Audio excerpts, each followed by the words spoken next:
ada 3 golongan yang aku akan musuhi, kata Allah, di hari kiamat. Jadi musuhku dari kiamat. 1, rajulun a'tabi faghadara. Orang yang bersumpah atau disumpah dengan namaku, kemudian dia berkhianat. Pejabat tuh, pejabat tuh. Yang di atas diletakin mushaf Quran tuh, yang disumpah dengan mushaf, hati-hati. Berkhianat dengan janjinya, berkhianat dengan aturan jabatannya, jadi musuh Allah tuh di hari kiamat tuh. Ya, viralkan tuh kalimat itu tuh. Ya, untuk menghunjam kepada jiwa, mau ngambil resiko itu. Nah, siapapun dan janji nyebut kalimat Allah, yang dipertaruhkan kalimat Allah loh. Ya, ambil aja siapa tokoh di sini misalnya. Saya bersumpah ya demi Ustadz Hunaifi ya, saya bersumpah, di bawah-bawah tuh Ustadz Hunaifi itu. Demi Ustadz Hunaifi lah, ntar saya bayar utang itu, misalkan saya laksanakan, di bawah-bawah. Lalu dilanggar, yang jelek siapa? Saya jelek, beliau jelek. Ini yang dibawa Allah langsung. Satu. Kedua, man ba'a hurran fa'akala thamanahu. Orang yang memperjualbelikan orang lain yang punya sifat merdeka dan mengambil untung dari situ. Human trafficking.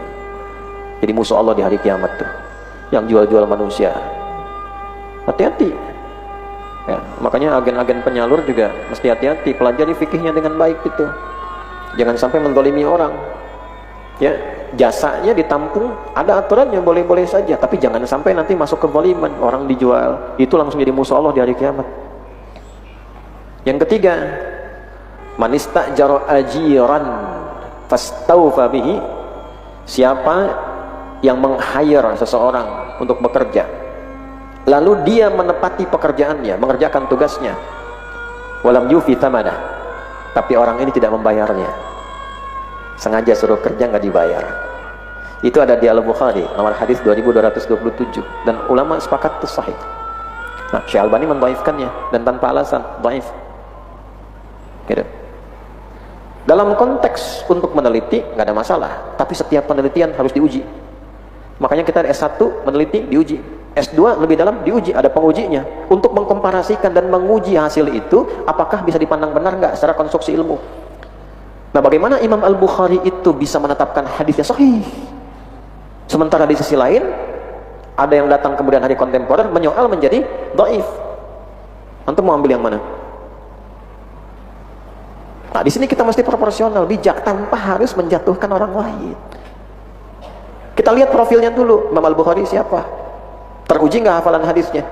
Teruji nggak pengetahuan sanadnya? Dari mana dasar pengetahuan agamanya sampai bisa merumuskan hadis?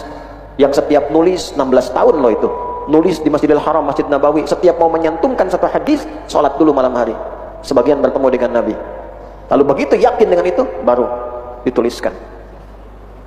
Terus ulama setelahnya meneliti, dicek ternyata sahih semua. Lalu datang kemudian hari, seseorang otodidak melihat, ngecek-ngecek, nyari-nyari dan sebagainya, lalu menyimpulkan ini dhaif. Nah, ini persoalan kan? Nah, di dalam bidang ilmu, kaidahnya tidak begitu. Kita harus proporsional. Kalau menemukan yang seperti itu, maka kebijaksanaan harus kita ambil. Apa kebijaksanaannya? Di sisi ini ada keunggulannya, tapi di yang ini ada kelemahannya. Saat kelemahan itu ada, ini menunjukkan sisi kemanusiaannya. Ambil yang lebih kuat tanpa harus merendahkan yang ini. Jelas? Nah, itulah sikap belajar kita seperti itu. Tapi jangan diglorifikasi sampai harus menjatuhkan, karena pasti ada manfaat yang didapatkan dari situ. Karyanya cukup bagus, ada juga yang bisa diambil banyak, tapi tidak sedikit juga yang harus dihindari. Contoh, ada fatwa begini, siapa yang sholat tarawihnya lebih dari 11 rakaat itu seperti sholat duhur 5 rakaat. Kan nggak mungkin bisa diterima. Itu melanggar ketentuan hadis dan sebagainya. Nah, jadi yang seperti itu yang tidak boleh fanatik berlebihan. Ya, kalau sudah fanatik nanti menciptakan kondisi-kondisi yang terisolasi. Pahamnya ini aja yang benar, yang lain salah. Begitu diberikan koreksi tidak mau menerima, nah itu celaka nanti. Wahum yahsabuna annahum yuhsinuna sun'a. Dia menilai dia sedang benar padahal keliru. Demikian di Al-Kahf ayat 103 itu.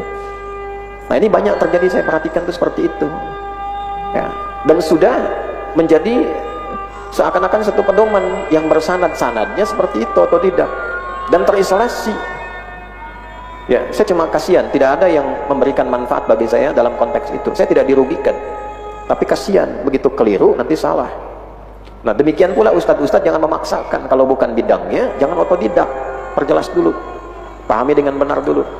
Nah, sehingga apa? Tidak melahirkan kemudian kesimpulan yang keliru, terutama dengan hukum-hukum syariat. Karena yang jadi korban pada umumnya nanti bukan gurunya, nanti muridnya. Betul. Ya, kadang gurunya baik-baik aja di atas, muridnya bertikai.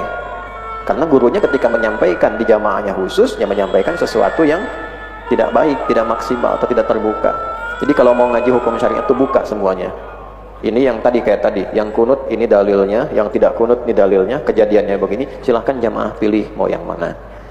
Nah, kalau nanti ada yang Anda tidak kunut tapi imamnya